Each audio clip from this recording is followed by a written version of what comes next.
মনে রাখবেন, যখন রক্ত সম্পর্কীয় কেউ আপনার সাথে প্রতারণা করবে, ভেঙে পড়বেন না। মনে রাখবেন, হযরত ইউসুফ আলাইহিওয়াসাল্লাম আপন ভাইদের দ্বারা প্রতারিত হয়েছিলেন, কিন্তু এরপরেও তো তিনি থেমে থাকেননি, বরং সফল হয়েছিলেন। যখন পিতামাতা আপনার প্রতিপক্ষ হয়ে দাঁড়াবেন, ভেঙে পড়বেন না।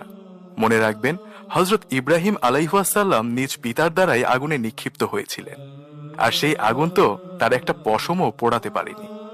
যখন ঘোর বিপদে পতিত হয়ে বের হয়ে আসার আর কোনো উপায়ন্তর খুঁজে না পান, আসার শেষ আলোটুকু দেখতে না পান, ভেঙে পড়বেন না। মনে রাখবেন, হযরত ইউনুস আলাইহিওয়াসাল্লাম মাছের পেটের অন্ধকার প্রকোষ্ঠ থেকেও উদ্ধার হয়েছিলেন। ভুলে যাবেন না, আল্লাহ আছেন। আলো বাতাসও যেখানে পৌঁছতে না পারে, সেখানেও আল্লাহর রাজত্ব চলে। যখন আপনার বিরুদ্ধে অপবাদ আরোপ করা হবে আর গুজবে দুনিয়া ছড়িয়ে যাবে, ভেঙে পড়বেন না, এসবে কান দেবেন না। মনে রাখবেন, হযরত আয়েশা সিদ্দিকা রাদিয়াল্লাহু আনহায়ের বিরুদ্ধেও অপবাদ আরোপ করা হয়েছিল, কিন্তু দিন শেষে তা সততা এবং সৎ চরিত্রের আলোকেই ছড়িয়ে পড়েছিল সব দিকে। যখন আপনি অসুস্থ হয়ে পড়বেন, ব্যথায় কাতরাতে থাকবেন, ভেঙে পড়বেন না। মনে রাখবেন, হযরত আইয়ুব আলাইহিসসালাম আপনার চেয়েও 1000 গুণ বেশি অসুস্থ ছিলেন।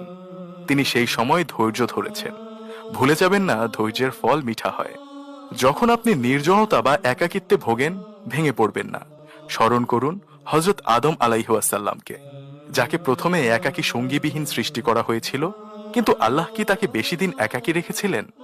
আপনার জন্যেও কেউ না কেউ আছে। যখন কোনো যুক্তি দিয়েই আপনি কোনো একটি অবস্থার পেছনের কারণ খুঁজে পাবেন না, তখন কোনো প্রশ্ন ব্যতীতই স্মরণ করুন হযরত নূহ আলাইহিসসালামের কথা, যিনি অসময়ে নৌকা তৈরি করেছিলেন, কিন্তু এর পরেই তো এক প্রলয়ঙ্কারী বন্যা হলো। সুতরাং কখন কি হয় না হয় তা আপনি না জানলেও আল্লাহ জানেন। যখন আপনি পরিবার, আত্মীয় স্বজন, বন্ধু বান্ধব, সর্বোপরি সারা দুনিয়ার দৃষ্টিতে কৌতুকের পাত্রে পরিণত হবেন, ভেঙে পড়বেন না। স্মরণ করুন আমাদের প্রিয় নবী হযরত মুহাম্মদ সাল্লাল্লাহু আলাইহি ওয়াসাল্লামের কথা, যিনি তার আপনজনের হাসি তামাশার পাত্রে পরিণত হয়েছিলেন, কিন্তু যারা তাকে নিয়ে হাসি তামাশা করত, সেই আবু জাহেল, আবু লাহাবেরা আজ কোথায়? দুনিয়া এবং আখিরাতে তাদের চেয়ে ঘৃণিত আর কে আছে? আল্লাহ তাআলার কাছে সবচেয়ে প্রিয় বান্দা হলেন তার প্রেরিত নবী ও রাসূলগণ, আর তার প্রেরিত সেই সকল পয়গম্বরকেই তিনি সবচেয়ে কঠিন পরীক্ষায় ফেলেছিলেন। কিন্তু তারা আল্লাহর ওপর থেকে ভরসা হারাননি। তারা ধৈর্য ধারণ করেছিলেন, আর এর ফলে তারা এক সময় সফলও হয়েছিলেন।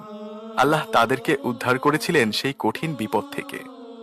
আর তাদেরকে আল্লাহ বিপদে ফেলেছিলেন এই জন্য যে, যাতে করে দিন পালনের ক্ষেত্রে পরবর্তী উম্মতেরা ধৈর্য ধারণ করতে পারে, কষ্ট সহিঞ্চু হতে পারে। নিশ্চয় আল্লাহ ধৈর্য ধারণকারীদের সাথেই আছেন। সূরা আনফাল, আয়াত 46।